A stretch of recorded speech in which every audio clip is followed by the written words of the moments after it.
Hey YouTube fam, it's Francina Simone, and I am here today to talk about the death of the artist. So this one's a really quick video, I hope and I think, because I have a very interesting question that I want to pose to everybody, because I'm not even quite sure how I feel on this specifically, but it has to do with the death of the artist. Like, how do you remove the artist from the artwork? Do you?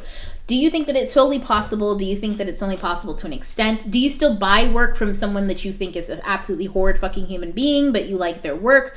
Or do you not? Do you protest them even though you previously enjoyed their work, but you can no longer support them financially, be through sales and stuff like that? I watched a YouTube video not too long ago about the death of the artist. If I can find that video, I will link it down below or leave it in the iCard somewhere. But what I thought was very interesting was talking about how in historical senses, it's twofold. We've either never been able to separate the artist from the art, because when you think about the psychology of it, you can't unsee what you've seen. Like, you know what I mean? When you see of someone, you can't take away from that. Like, for example, I low-key stopped following a lot of authors on Twitter because I'm like, look, I'm interested in this book and I want to be able to have fun with this book, but y'all be saying some problematic shit that's fucked up in all sorts of ways. And I don't mean that they say racist and homophobic shit. Most of these people are woke, but they be the most worst woke ass people you could ever imagine. I mean, offensive for the sake of progression, and I'm just like, I'm not here for that. I'm not trying to hear you yell about somebody. I'm not trying to hear you call somebody stupid or idiotic and all this shit for the sake of your agenda. I'm not over here trying to see you victimize yourself, acting like nobody's reading your book because you X, Y, and Z when your book's hitting the New York's bestsellers list. I'm not trying to see all of this. Like, I just want to enjoy your work and to be a part of the conversation of your work without having to, like, insert you into the conversation. And for me, that's what it is, death of the artist. It's less about detaching the artist from the work, but more so removing them from the conversation about the art. And it's so difficult these days because of social media. And that's the second part of it, which is that today the artist is in the room with their art, or at least I should say, from the reader's perspective, like on Twitter, and I saw this happen to Victoria Schwab, so I'll mention that.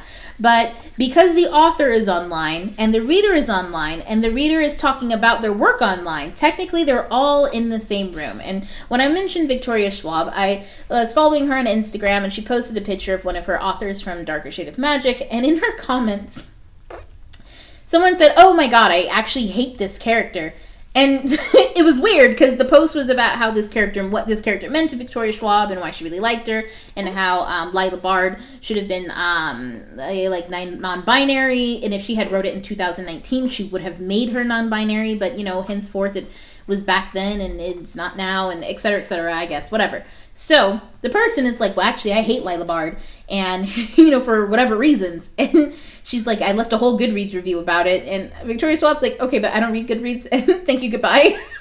And so the person then continued on to explain to her how there's tons of evidence of people who dislike this character, if only she were to go on Goodreads and look. And then she went to, I guess, almost like copy and paste a full review of why she hated this character. Meanwhile, it's on Victoria Schwab's Instagram page of a picture, of a fan art picture of a character. And it's like, okay, this isn't the proper forum for you to critique a piece of work that has been finished for over 2 years. And it's like, you can critique that on Goodreads, that's fine. You can talk about it in book groups, you can talk about it on your personal Twitter, you can talk about it on your personal Instagram. But to go and talk to the author about why you hate a specific character, it's like, there's a barrier that no longer is there that was when I guess I was a teen, which the barrier is you don't get to talk to the artist about their work and about your experience with their work. The experience is yours. And so now that barrier is gone, and I think that's interesting because I'm not quite sure if I feel like the woman who did this was completely out of turn. I think it was rude as fuck as far as social decorum goes. I mean, you don't go to somebody's house and be like, this dinner nasty as fuck. Like, you don't do that socially, right? But if someone brought you into their home and decided to cook for you and they invited you to eat their food, aren't you allowed to be like, boo-boo, this ain't where it's at. Season the chicken next time. No. I mean, like, social decorum dictates no. But logic dictates yes. Now, I'm not condoning what this woman did. I think, or this kid, I don't know how old she was. I'm not condoning what she did because I think socially it's like, just stop. Like, it's cringeworthy, right? Like, I have cultural, social cues that say don't do shit like that. But at the same time, like, I have to ask myself, we're not in the same day and age where you have to write a letter to the author and the author gets to burn your fucking letter and say, I don't need to give you a response. We're in the day and age where we create art while also partaking in the same spaces that people who view our art are. I mean, if the artist is at the art exhibit, walking around listening to people talk about their art, do the people have to then codify themselves or speak in a specific way when they're meant to be there to criticize and to experience this and to experience it in a group setting and to talk about it? Like, isn't it better for the artist to leave the room if they don't want to participate in that? Or are they allowed to be in that room because that's part of their community too? And if being in that room, does it mean that they also have to listen to people? Does that mean that people have to behave differently around them? And I mean, like, it's obviously a little bit different because, like, on mediums like Twitter, Instagram, and whatever have you, the author can choose not to search themselves, right? So it's not like quite the same thing as being in the same room. You have to tag an author for them to, like, really come across your particular thing, especially if they don't Google themselves or their books, which is a thing as well. And I know that a lot of people have, like, differing opinions on this. Should an author look at Goodreads reviews to, like, see how people enjoy their work and then make critiques? I'm of the personal opinion of no, that's stupid as fuck. For everybody who likes what you do, there's going to be somebody who absolutely hates it. And your opinion as a reader and as a reviewer is probably, well, I want them to read my stuff because I want them to get better.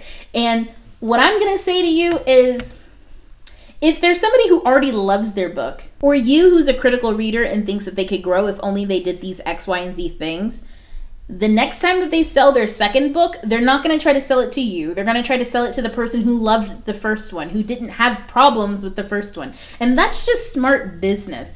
And when it comes to growth, and when it comes to an author growing, I think that is such an internal journey anyways. You can't grow based off somebody else's critiques. I mean, there are people who can, and you can in general, but to be in the mindset to be able to do that means that it's fine if you're one-on-one talking to someone and they're challenging your viewpoint.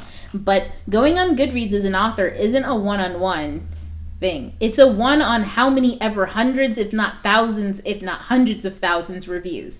And just to make the number small, if 100 people write a review and 70 of them say they absolutely fucking love it, 30, I'll say 25 say, nah, I think it needs some work here and there and they could do this. And 5 of them say, this is the worst piece of shit I have ever seen or read in my life. It's trash. It's utter garbage. Read this person instead. Who are you going to listen to? Are you going to listen to the 25 people who said that it was meh and you need to work on it? Or are you going to listen to the 5 people who said it was trash? Or the 70 people who fucking love it? And who are you going to write for? It seems to me you found your audience. 70% if people like your shit, that's a good high. That's a high rate actually. That's pretty good. You should probably listen to those people and give them what they want since they love what you write. They are your audience. Are you supposed to listen to the 25% people so that you can grow a little bit? Nah, bitch, focus on your own growth, doing how you want to grow and in what directions you want to grow. Because maybe you don't want to be the world's best fucking literary prose writer. Maybe you think your plots are fine. Maybe you're writing some fantasy or whatever. Maybe, I don't know what you're doing. Maybe your worlds are meant to look differently than how this other person thinks that worlds are supposed to be built. Hell, half of publishing works on the same formula to sell books and how they want writers to write books. Yet, when a writer goes against the grain and does something completely different and that shit skyrockets, that's the new trend. Meanwhile, they rejected all those other fucking people who were writing different shit when now it's a trend. So you see what I'm saying? Like, shit's wishy-washy and it's super subjective. So I have real issues with that whole idea. But going back to it, if an author's place isn't to be with the readers, then where are they supposed to be? Because at the same time, in order to get visibility online for people to find your work and to figure out who you are, you probably should be online these days, right? But how can we separate the artist from their art if they're all in the same fucking room? And I guess maybe the question or the answer to that is you really can't. I mean, at the end of the day, if I don't like a person, I'm not going to read their book because I will ultimately read that book through the lens of how I view that person. And I mean, that might make me petty, but that's the truth. And if I like a person, it's the same thing. I'm going to read with the lens of how I like that person, what I think is fun about that person. But let me read a bitch's book that I don't like. I'm going to be like, look at these motherfucking mistakes, bitch. You shouldn't have been on Twitter. You should have been working on your book instead. And yeah, that's super fucking petty. But that's why I don't read books with people that I have issues with their philosophy or the way that they carry themselves as human beings. Because I find that difficult. So I guess that's my question to you guys. And maybe this will be another video at another point in time when I think about it more. But can you kill the author? Oh, that sounds terrible. How do you view death to the author? Which is essentially, can you read their work while not thinking about them? Do their actions and who they are directly influence your feelings as you read? How do you navigate that? I'm interested to know, because yeah, I don't think that I navigate that really well. I'm just like, they're one and the same. Which is why I tend to have very distant time relationships online with authors of books who are on my TBR, because I'm not trying to go through all of that of being like, well, I'm never going to read that book and I was really looking forward to it and now I can't because this person is dumb as fuck. So let me know how you guys deal with that in the comments down below, and I will see you again. And just to remind you guys, I have a Q&A coming up very soon, so please leave below also a question that you have for me. Just don't be weird about it. If you think it's weird, it probably is. But ask me anything that you guys want. I will answer any of the questions. It could be about books, it could be about life. I really don't care. Just leave your question down below and I will answer it in my Q&A video. So guys, I will see you either Tuesdays at 2, Saturdays at 10. I will see you then. T2IL. So, for now, bye.